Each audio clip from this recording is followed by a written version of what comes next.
All right. I'm going to chill for a second.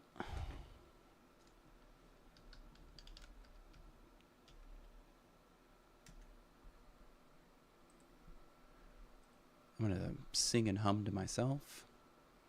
All right. I'm going to chill for a second.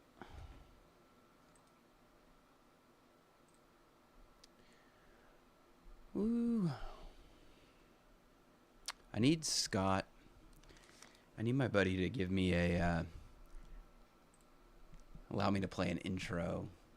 I've played some of his stuff in the outro, but I need an intro song. So, okay. I am a full 30 minutes or so early, and I do apologize for that.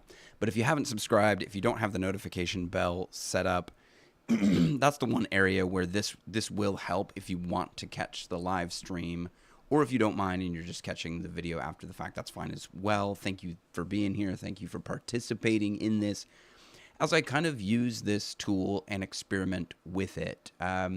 Tuesday nights around 8:15 is usually when I schedule my live stream, but then I just need to go live sometimes when it's most convenient for my everyday real life. Not that this is sort of an extension of real life, and I do enjoy it, and I do love the participation. So thank you for being there with me, for me. Thank you for your feedback. We'll get to this most recent podcast episode that I did. It's 33 minutes long. Normally if I'm thinking of a podcast, I'm thinking of something more long form. We'll get to that here as we discuss sort of the supernatural power of podcasting, if you will, the Donald Trump, Joe Rogan effect, kind of look at the deeper themes behind that. Now, one area where I will ask for your accountability is I don't really want to be somebody who sort of looks for demons behind every bush, but I do want to be a person who acknowledges the supernatural nature of reality. I don't want to slip into just reductionist materialism, and I do feel like I tend to do that. So let me know if I'm striking a balance. I do think podcasting is it really is kind of like a town square used to be, or a library used to be. I'm going to share my ideas with you, and I do appreciate the feedback. And then when I get that feedback, I can kind of assess whether or not my thinking is, I don't know, coherent, consistent, empirically adequate, that kind of thing. And then I learn from your experiences and your knowledge as well.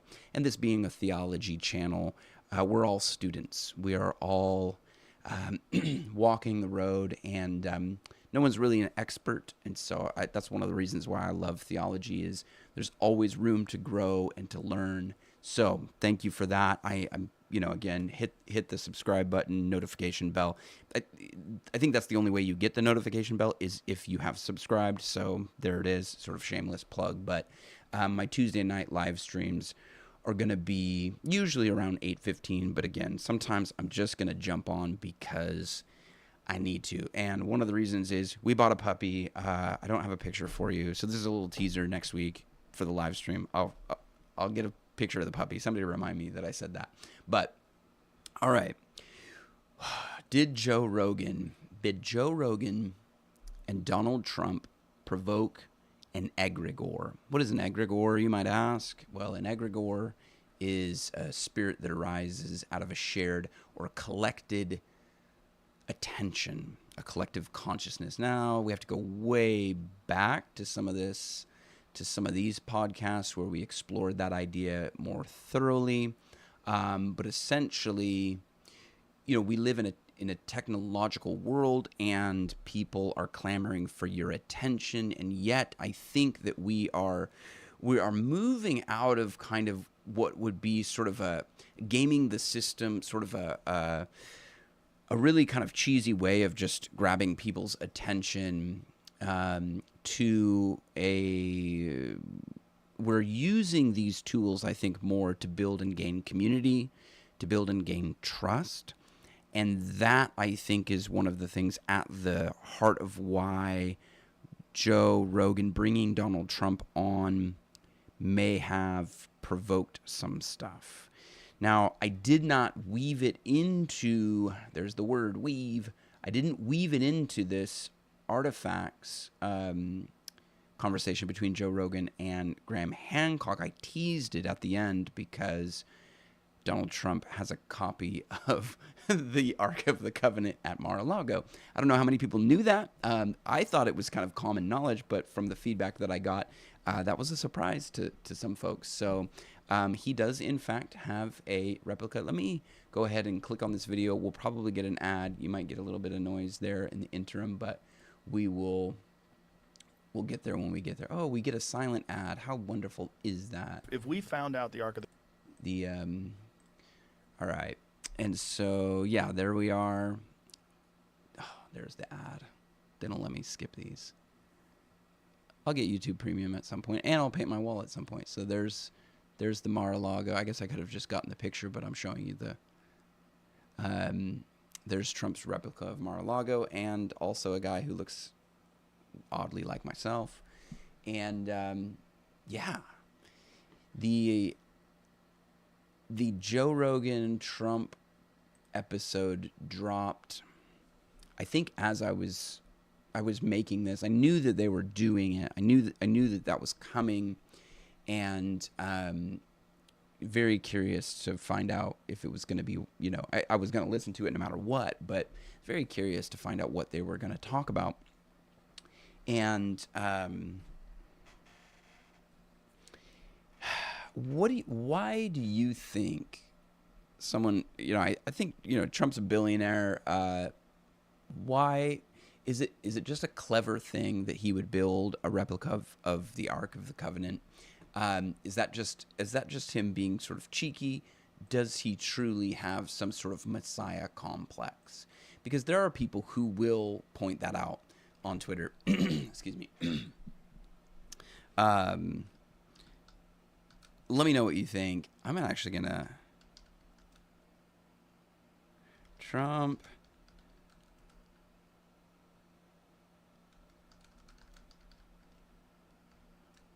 I'm sure I'm breaking all the YouTube rules.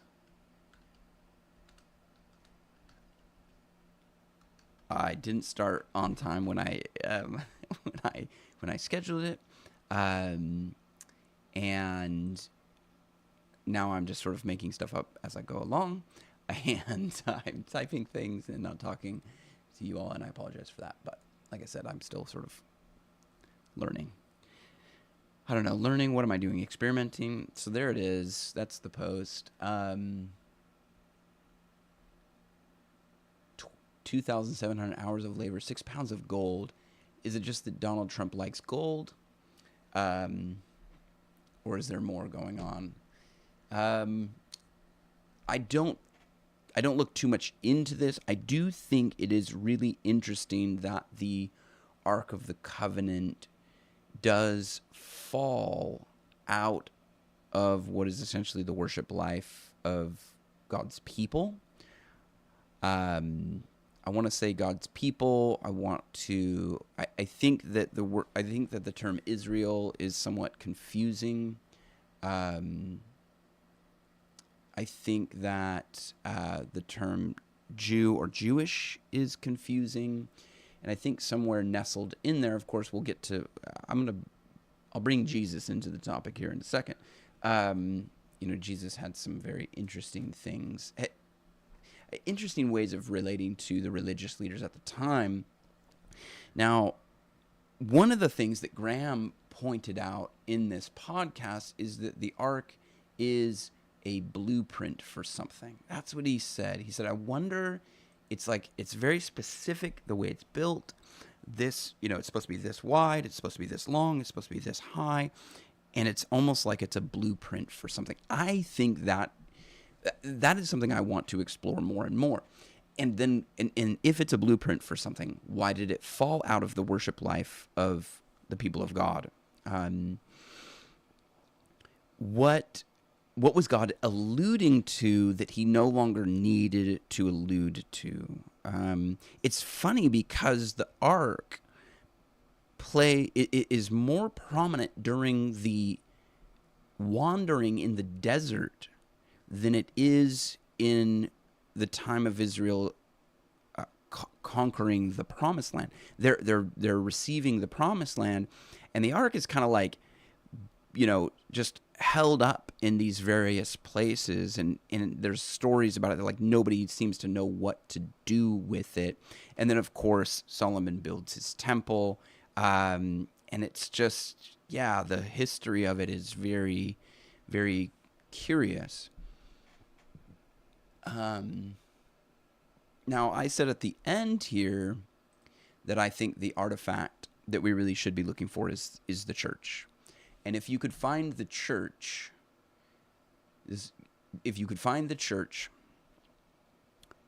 then you would have evidence of God's involvement in history. That's what you would have. Let me know what you think about that. I think that that's an interesting idea. Obviously, some people thinking of the church as an artifact maybe is strange. But if we go to Revelation, and we're in Revelation 21, which I sort of ended with, you do see God building a city, but he's also building a people. He's building a city, but he's building a community of people. And he is a craftsman. Let's not forget that. He is a tecton. He's an artisan. Carpenter is how we would, translate that into sort of our modern English is sort of a common translation of that. But he's an artisan, a craftsman. And we see him here in Revelation building a people. So most other artists just use, natural materials, inanimate materials. But the creator of the universe is building something out of people that is going to be beautiful. Ultimately, that's the vision. That's sort of the beatific vision, sort of his glory, but then reflected in the community that he creates. So, what do you think about that? And this idea that finding the ark would validate Christianity, or would it more accurately be stated that if you could find the true church, that then you would validate Christianity? So here's the short that I made, and I'm actually going to work on this one because I didn't put any music to this. This was Joe's. This was kind of Joe's take on it.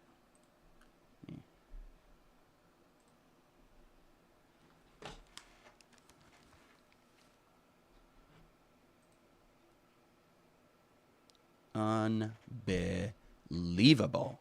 They're gonna wait. How did that even? That is weird. So it made me, I clicked on, here we go. It does match the description of the Bible. That kind of changes everything. Now all of a sudden the Bible is not just stories and myths. The Bible is some sort of a historical record. Yeah, well, let's not forget that one of the world's best-known flood myths also comes from the Bible. If we found out the Ark of the Covenant was, in fact, a real object, and we know where it is, and it does match the description of the Bible, that kind of changes everything. Now all of a sudden the Bible is not just stories and myths. The Bible is some sort of a historical record. All right. So we would understand that the Bible is not just stories and myths. Or maybe we need to understand what stories and myths truly are. That would be my thought. But yeah, I mean, let me get to my notes. That's kind of what I've been working on. That's kind of what's been buzzing around in my head. Sorry, that was kind of clunky to try to play that. I accidentally clicked on my whatever. I don't know what I clicked on.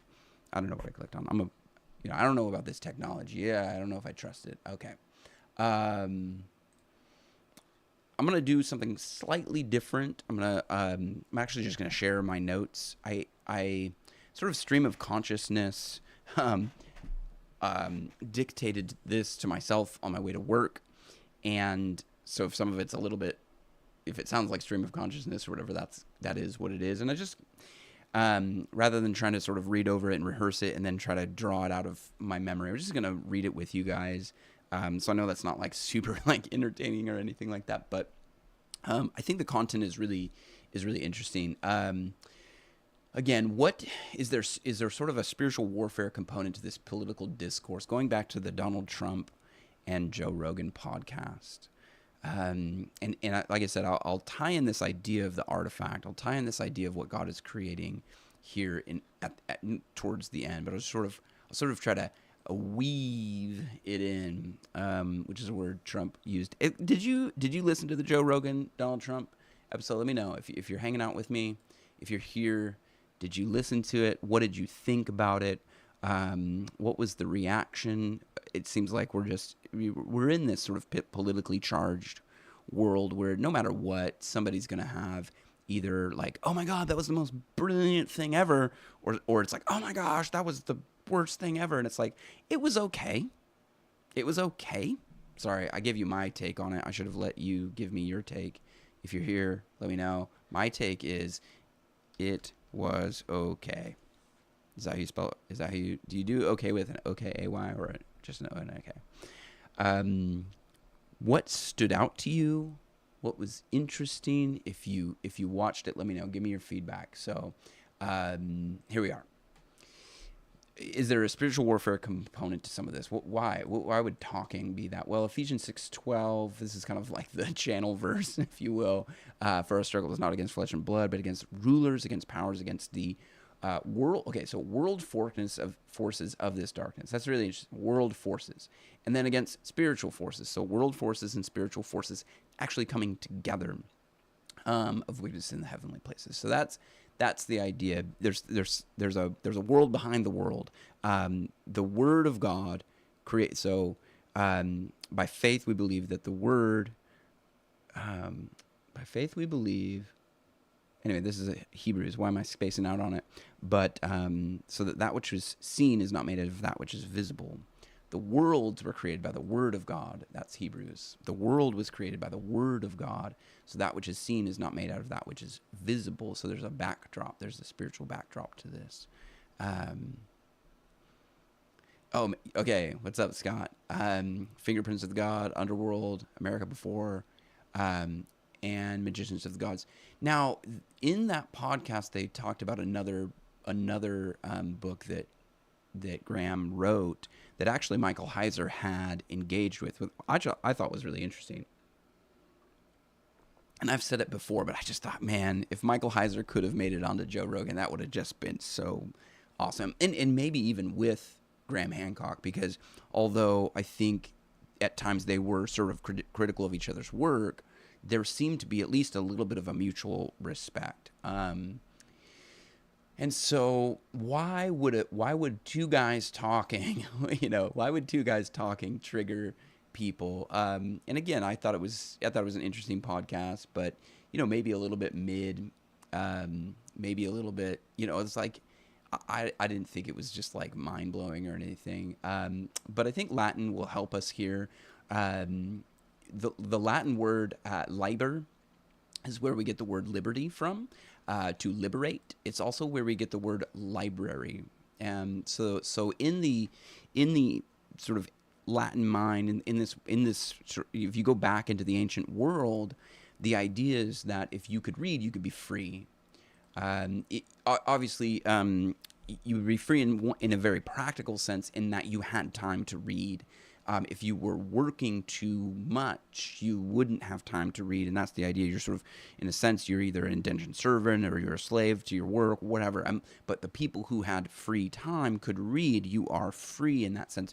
But there is a sort of a snowball effect, and as you read, you liberate your mind. You sort of get new ideas, and you had access to the libraries, but you also had access to a ongoing dialogue that is recorded in history.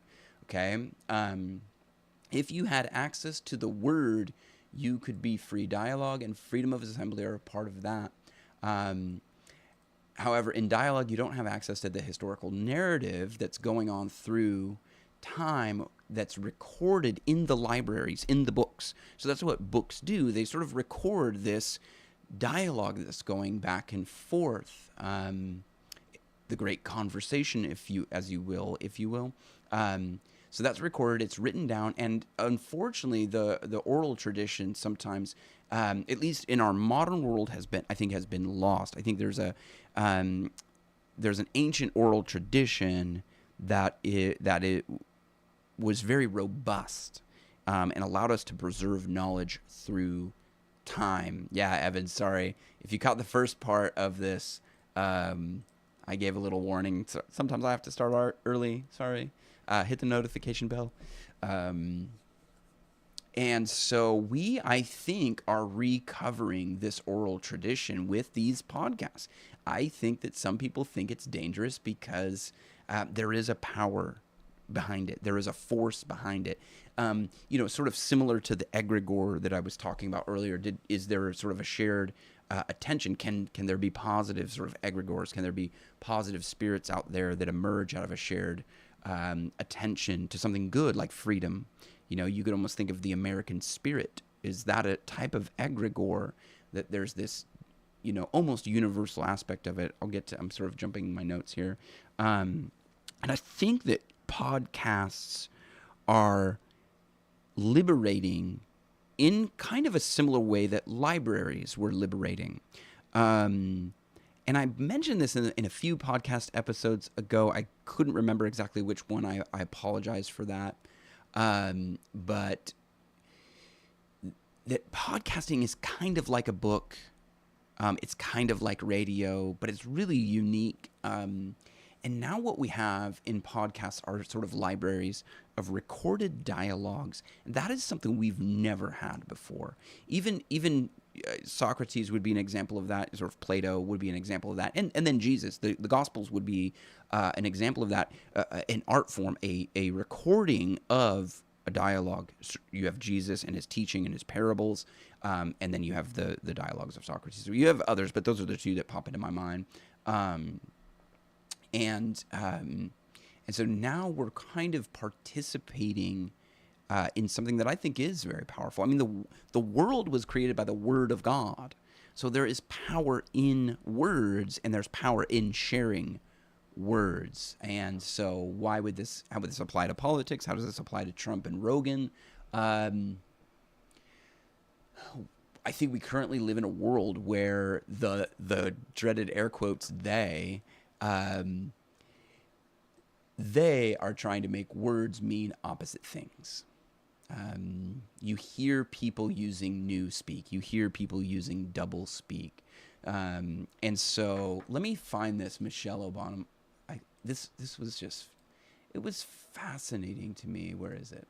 I need to close that. This was fascinating. I'm gonna play most of this. And you can let me know what you think. Let me make sure. I thought, of course, they're bringing, Michelle sort of stumping for Kamala Harris. She's out on the campaign. She's clearly more eloquent, and yet she's saying things that don't make any sense. If you like, they don't cohere to reality. They're incoherent. Like, by definition, I think they're incoherent. Maybe that is just what it is. We will see here, and then you can let me know what you think.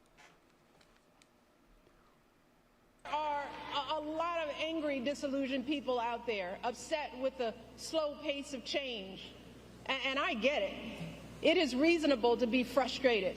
We all know we have a lot more work to do in this country. But to anyone out there thinking about sitting out this election or voting for Donald Trump or a third-party candidate in protest because you're fed up, let me warn you, your rage does not exist in a vacuum. If we don't get this election right, your wife, your daughter, your mother, we as women will become collateral damage to your rage.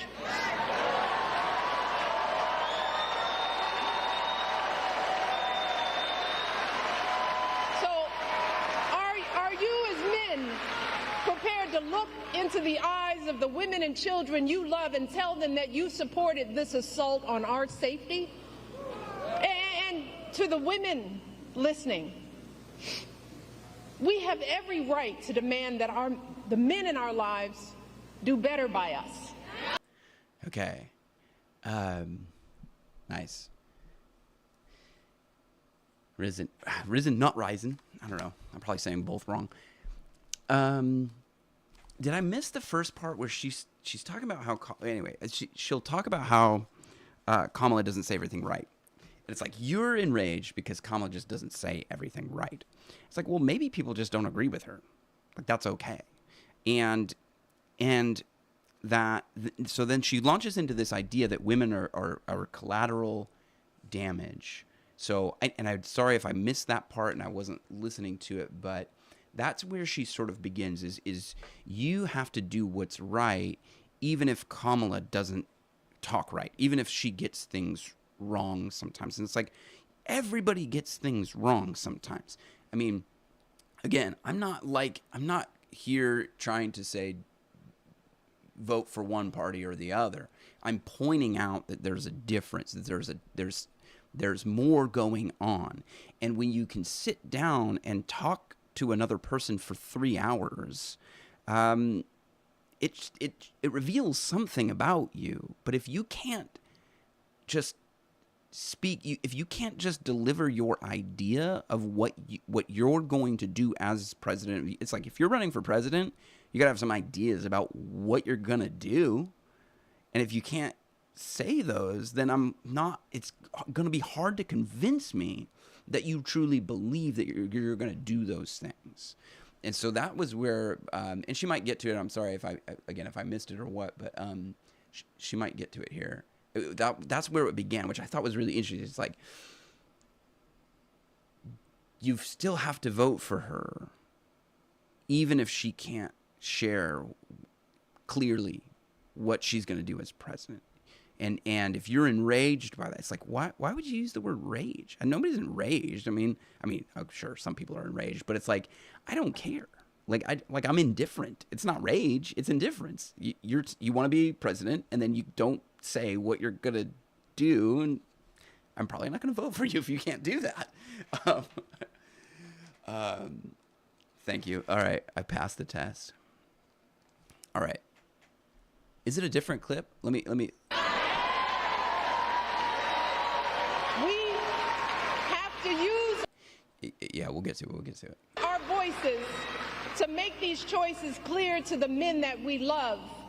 Our lives are worth more than their anger and disappointment. And we are more than just baby-making vessels.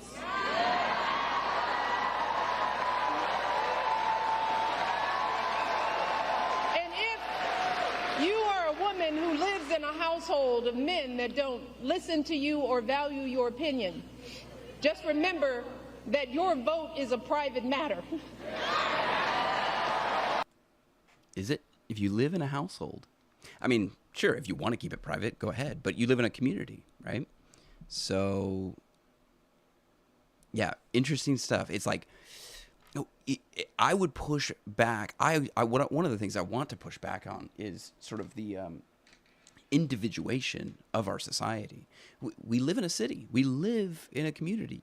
No one is individuated to the point where they don't influence or affect the people around them. That's just not humanity. That's just not how we live. All right, we'll keep going. Regardless of the political views of your partner, you get to choose. You get to use your judgment and cast your vote for yourself and the women in your life. Remember, women, standing up for what is best for us can make the difference in this election. So let us use our voices in these final days to make it plain to the men in our lives that we need to stand not with Trump, but with us. We need them to vote for the only candidate in this race who will protect our lives. We need them to vote for Kamala Harris. Protect our lives. So life is being threatened. Life is being threatened, and that's important that we protect lives. Kamala, she will fight to restore our reproductive freedoms and defend our health. Kamala will fight for our access to life-saving emergency care and maternal care in every state. Kamala will veto any abortion ban or bill that restricts access to contraception or IVF. Kamala will expand access to birth control and abortion pills. And she will do all of this not because she's a woman, but because she's a decent human being. All right. A decent human being. I just felt like the double speak was so interesting. We have to preserve life and the rights of women. And it's, and you might need to go back and listen to it, but it's weird to hear people talk about pregnancy as though it's a life-threatening illness. It's like, if you take away abortion, women are just going to die. Now, again, I would like to get your feedback. I don't want to, I'm not trying to put words in Michelle Obama's mouth. I'm telling you what I hear, that life is important. We need to preserve life. And the way we do that is by making sure women have access to abortions, which by definition terminates life, whether you think it's a human life or not. Like, that is what it is. And it's not I need to do more research on this because I posted something. Let me see. Somebody pointed out on Twitter. It's not here. It was I posed the question, when did... Oh, we'll get to this. Sorry if that's playing. We'll get there when we get there, fam. So anyway, just the double speak. I won't be able to find the post, but somebody pointed out that there's, of the 5 leading sort of like maternal illnesses that women can get during pregnancy, abortion is not prescribed as the prognosis, right? It's not like, here's what we need to abort this because that will. It's like there's other things that they can do that will preserve the life of the mother and the child.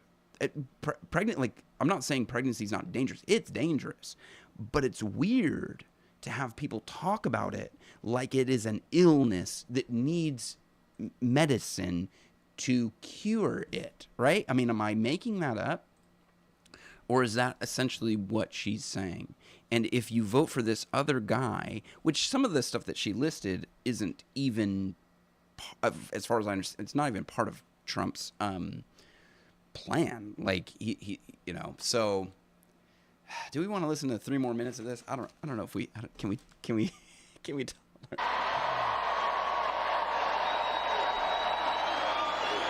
do this because she cares about the lives of people other than herself. And that's really what this election is about, Michigan.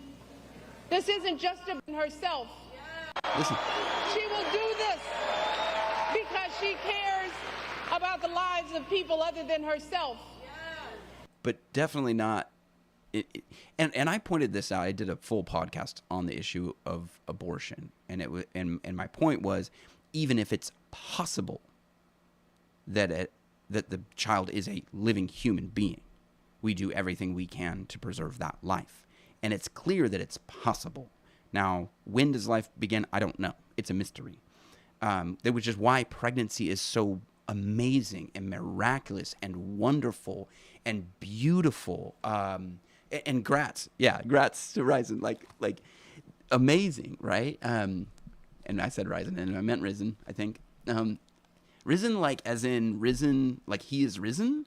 Is that how I can remember it? Give me a word association that I can help me remember. But yeah, man, grats, because this is a miracle.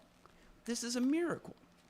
And instead of standing up and saying, and I'll say this just as a man, so like maybe I'm ignorant or whatever, but women are special because they can carry life. Like, I'm not special. Like, I'm a guy. I'm like not even good at swinging a hammer. So I'm even like sort of like less, like I'm not, I mean, I'm doing my best to provide for my family, but like, you're carrying a life inside you. And there are so many miracles that happen when a woman gets pregnant, that to treat it like, now, dangerous, yes, it can be. Her whole body changes. Her whole body goes over. And I think one of the things that honestly is making it dangerous is that we live in a sick world. Our world has become sick, and our healthcare system is not working properly, and our food system is not working properly. And so there's lots of conditions. Now, you could go back 500 years and go, yeah, like the act of giving birth is very dangerous also. So yeah, it is dangerous. It's even traumatic. It's a big thing that happens. But that doesn't take away from the fact that it's wonderful and amazing and a miracle. And it's so funny, the devil speak. It's like, vote for Kamala because she's going to protect the lives. She's not just doing this for herself. She's doing this for the lives of other people. It's like, and I've said this before, and again, I'll try not to get too political. I'll go back to sort of the theological underpinnings in the philosophy here, but I don't know what religion this is, but it's clear that its sacrament is death. When you have an anti-life position, when you have an anti-human position, I don't think its source is humanity. I think that we've been influenced towards self-destruction by sin, by rebellion, by listening to someone other than our Creator, I think. He is risen indeed. Okay, got it. Wonderful, wonderful. Which is perfect, because this idea of, in the gospel you have the kernel of wheat that dies and gives life, right? And that is, when you become a parent, they essentially, and I'm not great at this. I think sometimes I'm pretty selfish and I kind of check out but you give of yourself. That's the idea. If you want to succeed at parenting, you give of yourself, just like, and again, I think that this is built into creation. This is why God said, husbands will leave their mother and father and cling to their wives. The two will become one flesh. And that's the center point of civilization, is the family. So to rebuild civilization, we would have to reconnect to that idea of what God made family for, and how he can restore that. But yeah, again, if I don't know what religion is, but the sacrament is clearly death, because they say life. They say this person is going to preserve life. What they mean is this person is going to give you access to life-stopping medical care that will stop life.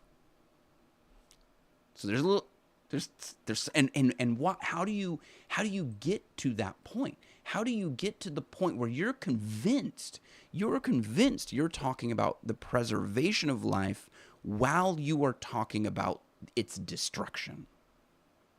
How do you convince yourself of that? So I just said Michelle Obama she's either ideologically captured. That's the egregore. It's a mob mentality.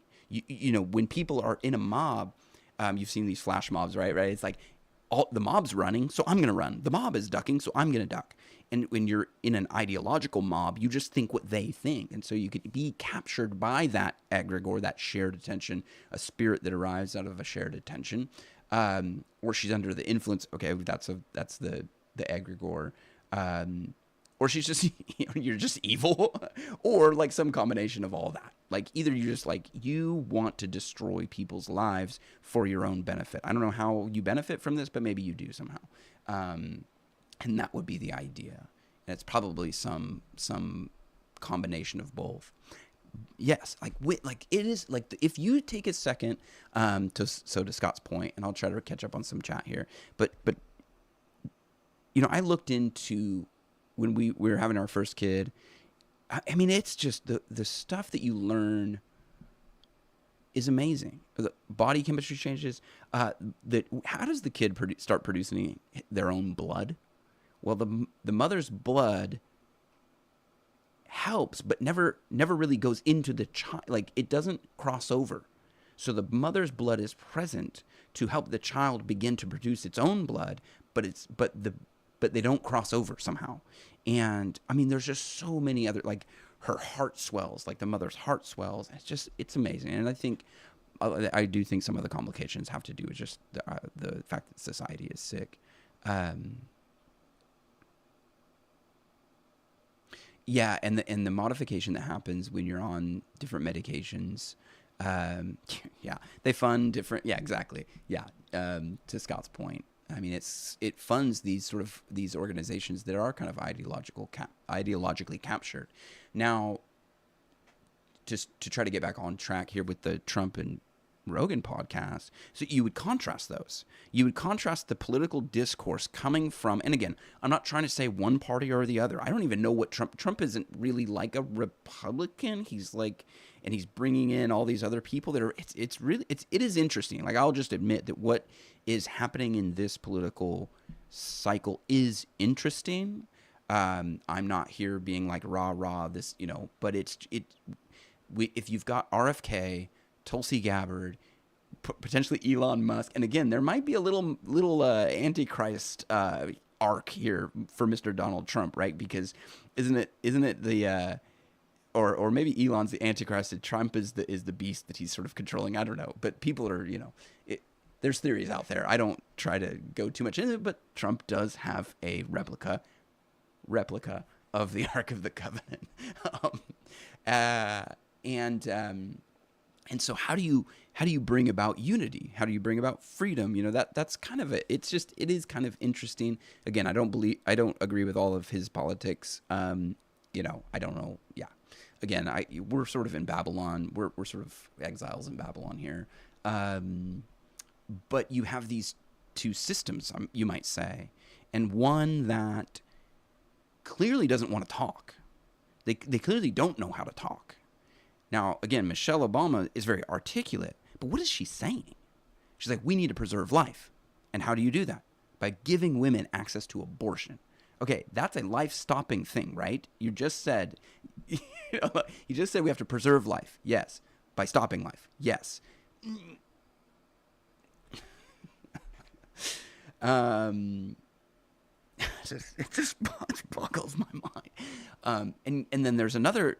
At least if we're contrasting that kind of speech, that kind of talk, it's not really dialogue. If you notice, it's here's the talking points, here's the ideological position, but there's not a lot of dialogue that happens, and yet Trump and Rogan sit down for 3 hours of dialogue. I will say that does lend, at least in my opinion, it at least I can trust you to sit down and talk for 3 hours. Now, can I trust him wholeheartedly? No. I'll just be completely honest. I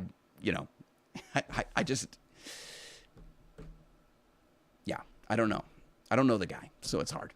But he can sit down and talk for 3 hours, and you can't lie for that long. I do think there's a truth serum that happens when you engage in long-form conversation. I'll do that, and then I'll try to stop beating around the bush on my political leanings here. The contrast of the dialogue with Joe Rogan to Donald Trump.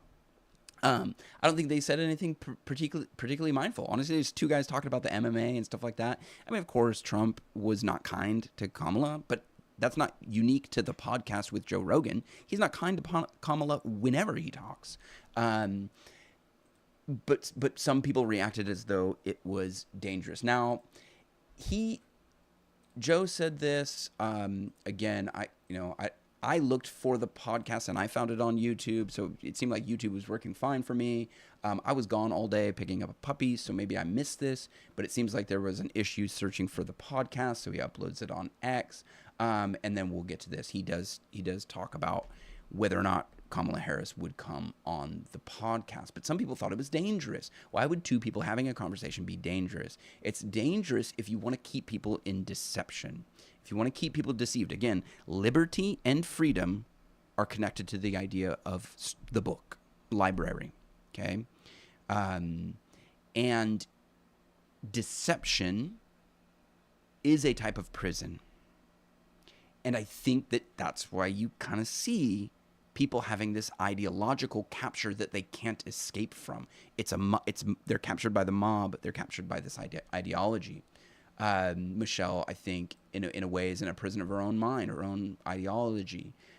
We saw this with the Richard Dawkins, Jordan Peterson interview, which I actually didn't watch. A lot of people had things to say, and based off of their feedback, I was like, this doesn't sound like one that I want to listen to. I listened to Richard Dawkins and Russel Brand back in the day. I did a podcast on it, and my conclusion was that Richard Dawkins was just too stuck in his ideology. He can't have a conversation. You can't have a conversation if you're stuck. If you're captured by an ideology, or an egregore for that matter. Talking about pregnancy as though it's a life-threatening illness, rather than the greatest miracle human beings have engage with. I think that was a mistake. Literally, the greatest miracle human beings engage with, that is literally the miracle of creating life, and they essentially talk about it like it's death.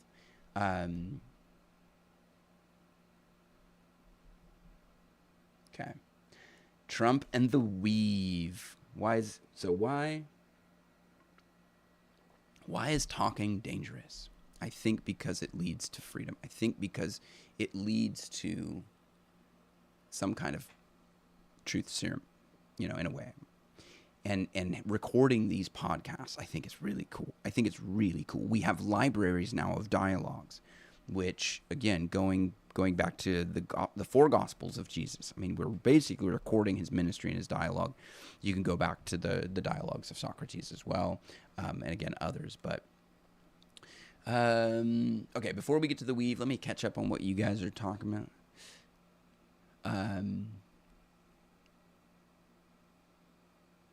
The World of Lewis Lowery, The Giver, The Sacrament Isn't Death Yet. I need to reread that book then. The sacrament is health and safety. Or is it health and safety? That's what they say. But what they really mean is chaos and death. That would be my impression. Because it really is, at least for some, it's like health and safety for us, yes. But for you, death and chaos, yes. That's what we want.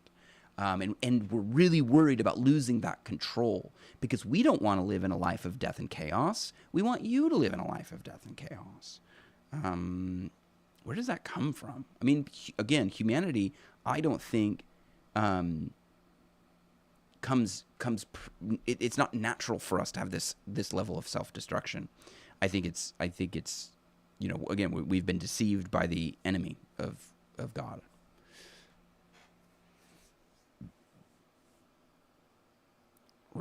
Martini Rothblatt created his own religion.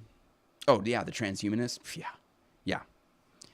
So if you go to Francis Schaeffer, who I like to quote, he said, all of these other religions are amplified humanity, not divinity. So you begin with a human and you just blow it up and make a big human, and that's their religion essentially. And I feel like transhumanists do kind of the same thing.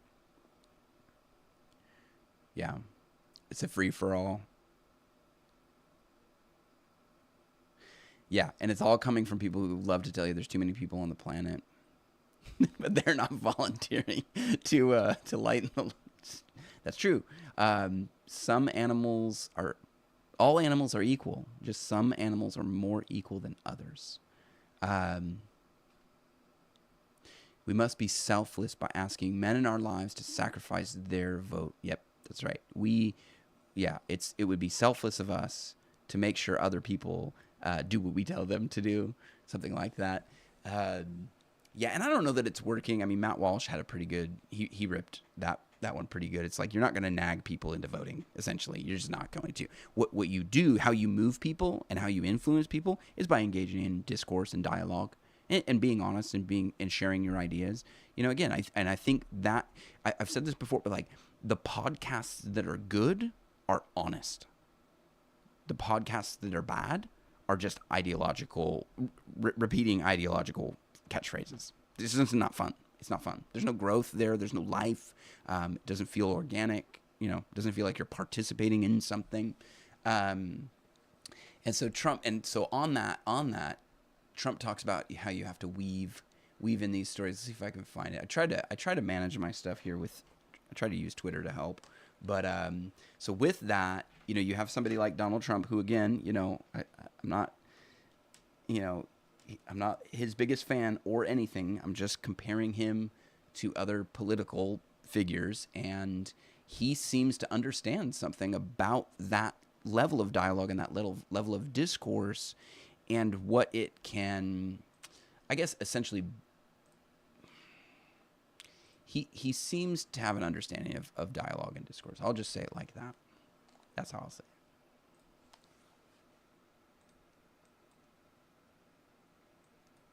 it. Yeah, I'd give an answer, which was a very good answer. I always talk about, I like to give long the weave. I like to. You like to weave things in. Yeah, but when you do the weaves, and you have to be very smart to do weaves. When you do the weave, look at this. Just in this one thing, we're talking about little pieces all over here, but it always ends up. Home. No, it comes back home. Yeah. For the right people. For the wrong people, it doesn't come back home, and they end up in the wilderness, right? Yeah, I'd give an answer, which was a very good answer. I mean, there's something to that. Like, for the right people, it brings you home. Stories bring you home. But for the wrong people, I don't know what the wrong people would be. They get lost in the wilderness because their native language isn't truth. Something like that. But you got to weave in the stories, and it's hard, And I think we don't practice dialogue enough. We are out of practice, and we don't practice storytelling enough. And yet I see it. I see it in young people.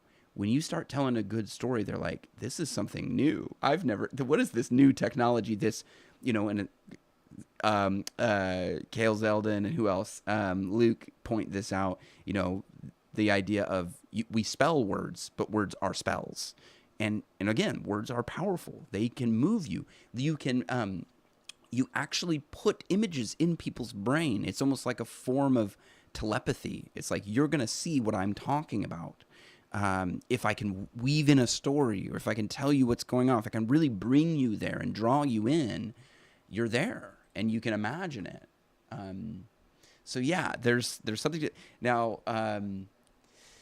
The art of the weave and weaving in stories, and it takes longer. And 3-hour dialogues are they're a lot of work. 3-hour podcasts are a lot of work, and either you have to have a lot of stamina, or this has to be your native language, and it feels like coming home. To just sit down with somebody and talk for 3 hours, you've probably experienced this. There's like a flow state that you get into, and you lose track of time. That happened in this interview. About 3 hours in, Trump was like, "How long have you been talking?" Maybe that was a gimmick. I don't know, but he's got people waving him in because he was supposed to be at another rally, but he's like just sitting there talking to Joe Rogan because it's liberating to be able to just talk about whatever comes to you. It's freeing. It's relaxing. And you do kind of like go into a time warp almost. You're like, wow, this is amazing. There's a timelessness to good stories. But I make speeches. And when you make a speech, and my speeches last a long time because of the weave, I weave stories into it. And if you just read a teleprompter, nobody's going to be very exciting. You got to weave it out. So but you always have to, as you say, you always have to get right back to it. Yeah. Otherwise, it's no good. But the weave is very, very important. Very few weavers around, but it's a big strain on your. It's a lot of work. It's a lot of work. But I make speeches, and when you make it. Not a lot of weavers around. Not a lot of weavers these days. What did I say? I try to remind myself of something here.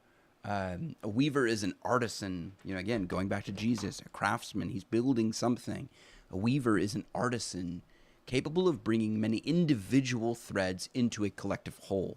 Again, unity and diversity is kind of a theme. And man, okay, there's a cool, I want to get to this part before it gets too late. Again,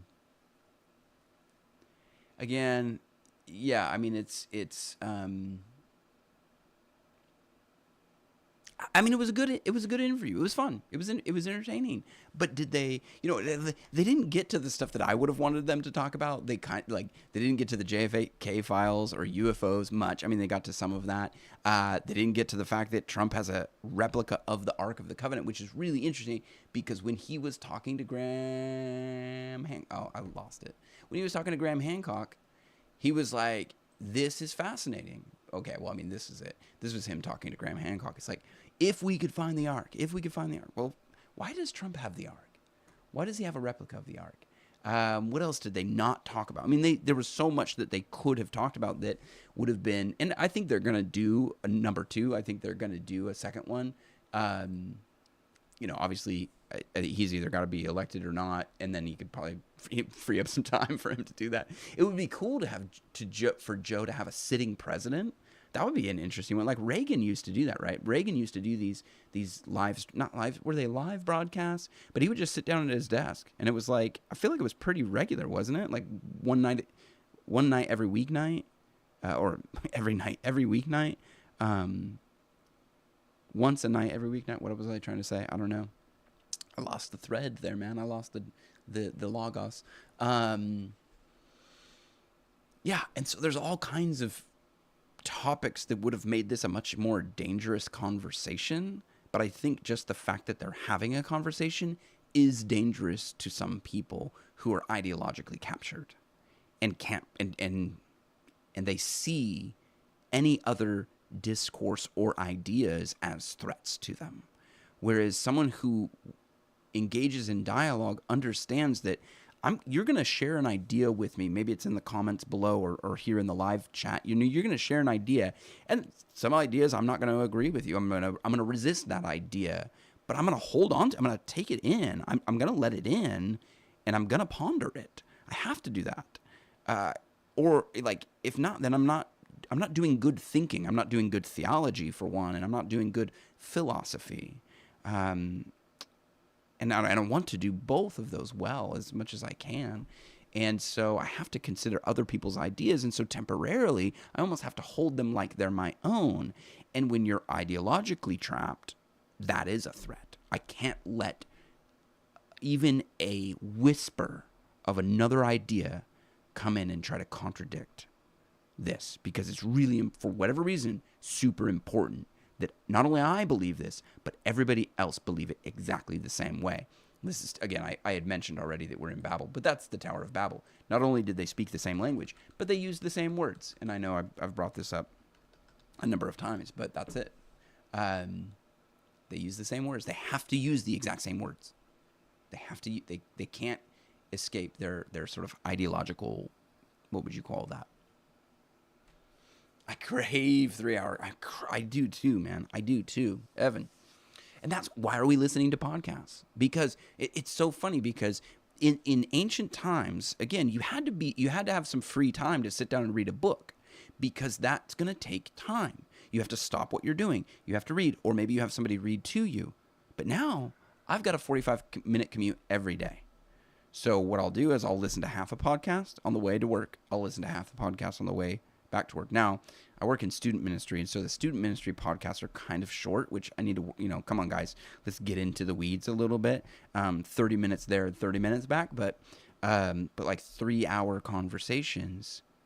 Again, it's like a flow state. It's cathartic, I would say. But it can be hard, to Trump's point.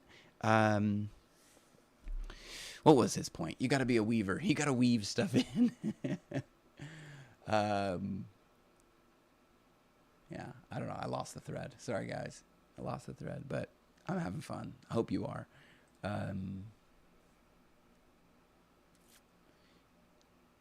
So I did ask this question in the podcast that I did, going back to my channel, my wee little channel.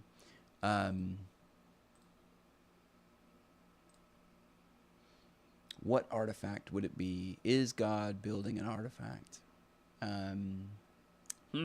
That's what it was. Do we want to go this route? Is this the route that we want to go? So I think it'll be interesting, because apparently J.D. Vance is also going to be on the Joe Rogan podcast. J.D. Vance is a Catholic. That'll be interesting. Joe Rogan has had a number of Catholics on. Diana Walsh-Pasolka, his buddy Nick Diaz. Was it Nick Diaz? Anyway, he's had a few. Yeah, there's something. And Joe is or was Catholic at one point. So, so this question. Is God building people into what is otherwise an artifact of his kingdom, something visible, the visible church, the group of people who are free, followers of the Logos? There's diversity, there's unity and diversity in the church. We're not perfect. We've never been perfect, but we're bound together by the word. That's what the church is. It's a community created by the Spirit and held together by the word. Again, he's a weaver. He's weaving. He's an artisan. He's crafting. And we have this sort of perpetual dialogue going on about who is this God that we're worshiping. And the church seems to be a perpetual community. It seems to be. Every time the church looks like it's going to die, it finds its way out of the grave. For he is risen, right? There you go. Ooh, Sean Ryan had a Catholic exorcist on. I saw something on Twitter that he posted because he's in Nashville also. So we're actually not far from each other. And I've done a podcast on he went to Skinwalker Ranch, and there's a whole Mormon vein in there if you're watching Skinwalker Ranch.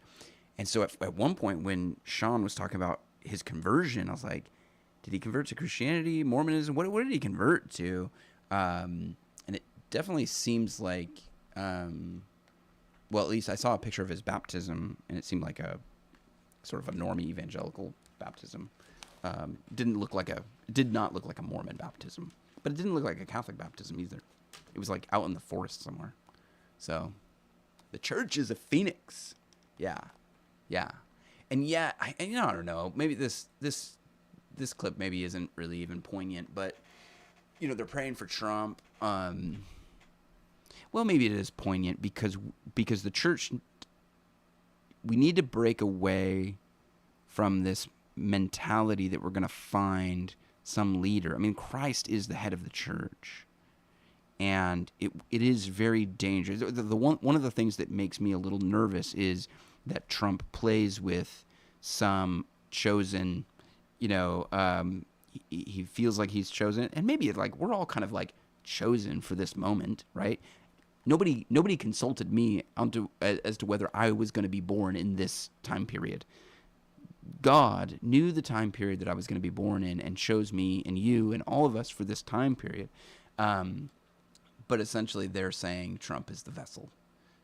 Trump is a chosen vessel, and maybe he is, and like certainly he is. God is doing things in and through Trump, but is he doing things in and through Trump because Trump is a humble, willing participant in whatever God is doing in his kingdom, or Pharaoh was a vessel. Yeah. So I pray for all of our political leaders.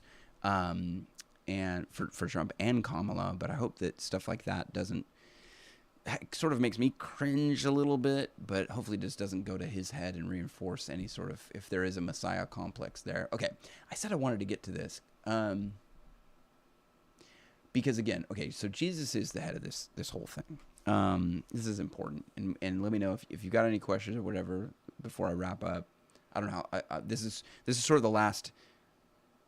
I'm kind of landing the plane. I don't know how long it'll take at this point, but I see something in the person of Jesus that's really interesting. What we see in the person of Jesus is that he can reach the mob. It's not that the mob captures him. He can reach these big groups of people. He gathered large crowds. And the religious leaders of the time, who maybe were themselves ideologically captured, maybe they were stuck in that system, and maybe they were being influenced by egregores or the mob or their own power or their own self-importance. They could not tolerate the ministry of Jesus. The fact that the fact that he was in a way sort of subverting that system. He's upsetting their religious system that they were comfortable with, because, you know, again, some of these systems are built off of preservation of life and safety for me on the backs of these other people who get less life and less safety. And once you start to elevate the marginalized people, which is what Jesus did, he went to the orphan and the widow and the prostitute and the tax collector. He went to these outside people and engaged with them. And as soon as they become elevated, that's what freedom, again, liberty, the book, the word, this is the ministry of the word embodied in the person of Jesus, liberating people, elevating them out of their prisons, and giving them access to freedom. That threatens certain political systems, or in this case, religious political systems. And how did Jesus do this? Well, he taught in stories. You know, he taught in parables. He did the weave. He wove in stories. He said the kingdom of God is like a seed. Well, why would somebody telling a story about a seed that's planted in the ground be a threat? Why would a podcast with two guys talking about the MMA be a threat? They just can't tolerate it. If you read Socrates' Apology, he points this out. The Apology of Socrates by Plato. And again, this is dialogue. Plato was writing these dialogues because he was writing philosophy in the form of a drama, not unlike the gospel writers writing Jesus' ministry down. Socrates understood that the poets and the playwrights can turn the attention of the mob. It was Aristophanes that put Socrates on trial, and there was this. It was essentially a battle to the death between the philosophers and the playwrights, and there was money involved as well, because people would pay to learn from these philosophers. Of course, they would pay to go to the theater as well, and well, more so than not, though, the poets and the playwrights were part of the religious system, because of course the plays were about the gods, whereas the philosopher, if you read Socrates, doesn't really believe in the gods, and so that again upsets the system. It's a threat to the system.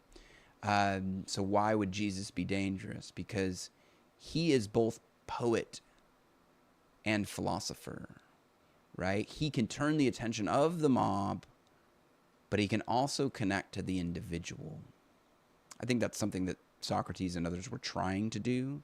I think we see it mastered in the person of Christ. He is not bent towards the will of the mob. So look out, Donald Trump or anybody else that's seeking power and authority and stuff like that. That is a powerful force to engage with. But Christ does not submit to that. He is more powerful, and yet he still withdraws. And he meets the woman at the well. He talks to 5,000, and they're all amazed. But he also can talk to the woman at the well, and she's amazed. And that's a dangerous combination for any system that's more interested in its own self-preservation than freedom. The system is interested in its own self-preservation. The egregore feeds off of your attention, and it doesn't want to starve. It is interested in its own self-preservation, not your freedom. Jesus, however, wants you to be free. That's how you participate in the gospel. That's how you participate in his kingdom. The word made flesh. And again, we're going all the way back to the beginning here. The Latin helps us. The liber, the word for freedom, and book, the word for word, essentially, will liberate, right? Where the Spirit of God is, there is freedom. And so Jesus is the Word made flesh, and we are called to be like him and to, what do you say? Well, co-create, we sort of carry on his ministry. He carries on his ministry through us. And so we become like the Word embodied. Our life becomes consistent with that gospel that brings freedom. So we become people of freedom. And that's dangerous to some of these systems. And again, going back to the, what? The church is the most dangerous because it's a perpetual community. Like, you just can't snuff these people out.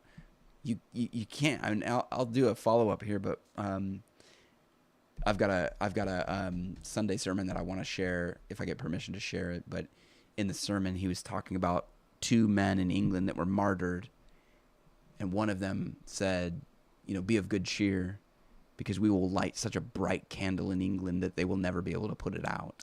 It's like we become the light, we become the candle, even though he's giving over his life and he's being burned at the stake. Again, it's a perpetual community of freedom. Not perfect, but man, okay, so. And I can't believe, yes, I'm here and I'm comparing Donald Trump and Joe Rogan to Jesus, but I guess I am. Not because but because they're following the Logos. If it's just 2 guys talking about MMA and a little bit of politics, and a little bit of other stuff, he's not very nice to Kamala. I said that already. So what was it that triggered people, that makes them think that it's dangerous? This guy's a threat to democracy. And again, that's the double speak. What is democracy? What do they mean by democracy? So we're back in the arena of new speak or double speak. The American dream. Okay, again, talking about egregores, again, a spirit that arises out of a shared attention. Or maybe a spirit that exists previously.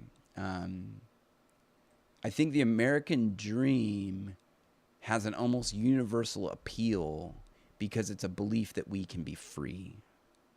Even in a world where what we see is, it seems like humanity is bent on its own self-destruction, there's still this idea, this desire that we can be free. And I think what we're hoping for, and this would be a political idea, not necessarily, I think in Christ, there is freedom even for one who is a slave or being burned at the stake. But if we're just looking at a political structure, I think the goal would be that it's possible for the most amount of freedom to be to the greatest number of people for the longest amount of time. And there are forces that would want to destroy that.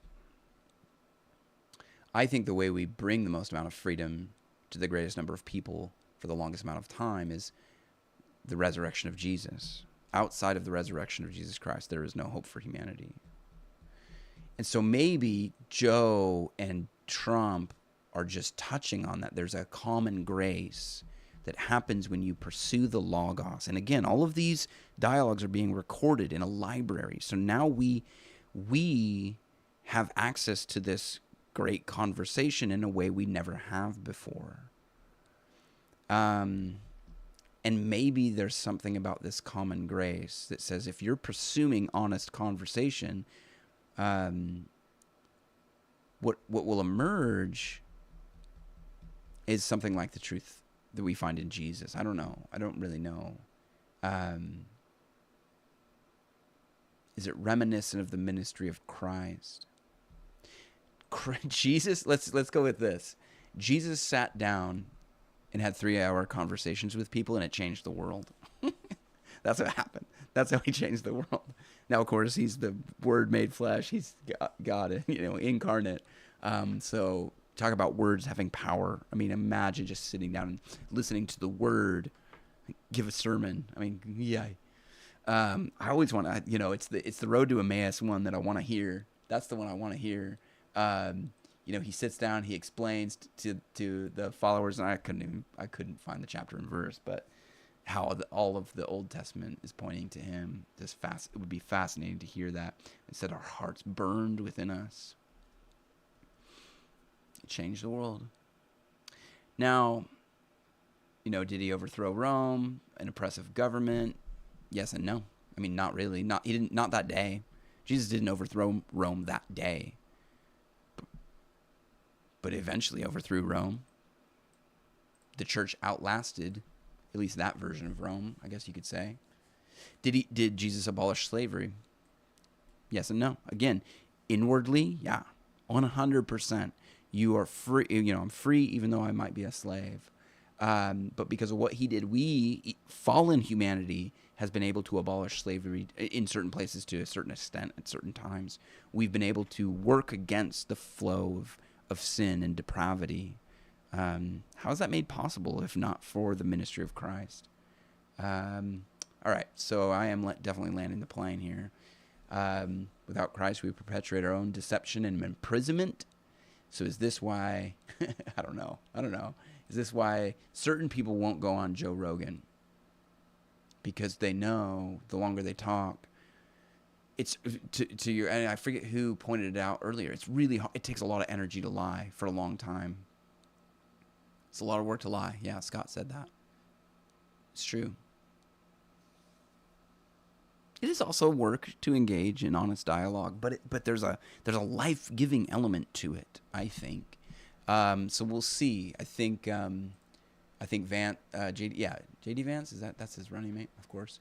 Yeah, there it is. JD Vance agrees to Joe Rogan. So Tim Cass is talking about that tonight. I remember I opened that tab for a reason, to remind myself of that little bit of news there. So there we are. Yeah, I think we live in a world of deception if we don't find Christ. Yeah, I think that's what it is. Again, he's the artist and he's the author. And he revealed to us his creation, who he is. And okay, so I'll jump back up here. Definitely, I think Joe and Donald Trump need to do a part 2. Because he pushed him on the Kennedy stuff, and I think Trump kind of wiggled out of that one. Trust is the dialogical airwaves upon which truth travels. Dang, that's good. Trust is the dialogical airwaves upon which truth travels. Yeah. And trust maybe could lead to some deception as well, but yeah. I think that there's a sifting that happens the more we do dialogue. And again, the weave is almost like a comedian. Yep. And that was one of the points that I was thinking about when I was talking about this. The poet and the playwright from ancient Rome are being replaced by the comedian and maybe the podcaster. I don't know. The comedian, like Joe is a comedian. And so he has a sensitivity to this stuff.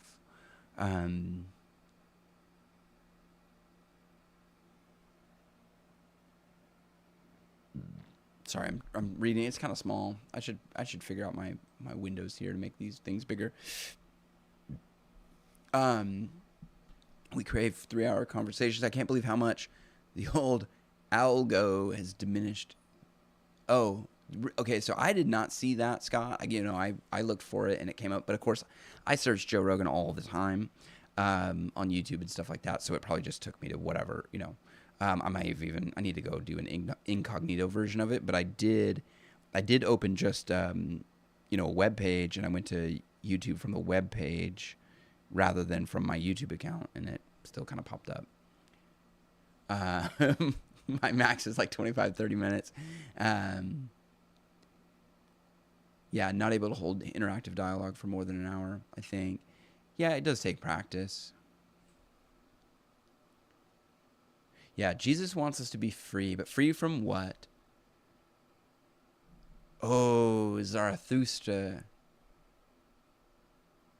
Clearly, however, shall shine. What doth that matter to Zarathustra? Clearly, however, shall thine eyes show unto me. Free for what? Yeah, Nietzsche was prophetic with that one. Yeah. What will we, the murderer of all murderers, do?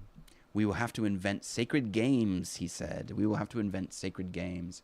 Again, I don't know their religion, but it seems like their sacrament is sort of chaos and death. So hopefully that's not too sad of a note to leave it on. But man, I hope this is helpful. Thanks for being here with me as I sort of again share sort of just a stream of consciousness. If you haven't watched the Michael Heiser one, I need to remember.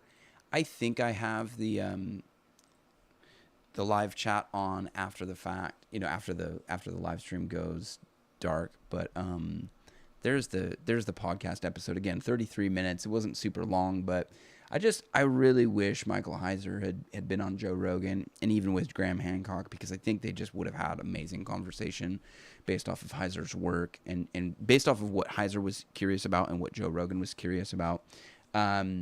And again, like I kind of agree with Heiser on this one. I think the arc was lost, and I think some people maybe, I don't know. The Ethiopian story is really interesting. That is a really interesting, and I have a little bit more work to do. Somebody linked me another podcast from somebody who talking about this that I wanna check out. So there it is. Give it your attention if you want it. Ultimately, I think it provoked in me a good question, which is, I don't necessarily want to look for some artifact to establish Christianity. I really just want to see the church. I want to see the bride of Christ be who she's called to be. And I think, unfortunately, we're not there yet. But we will. Revelation 21, get back to that. So, appreciate you guys. I don't have Scott's song pulled up, so I think I'm just gonna peace out, and I will catch you guys in the next one. Thank you for being here. Give it the love, give it the thumbs up, share it with a friend, and I'll catch you in the next one.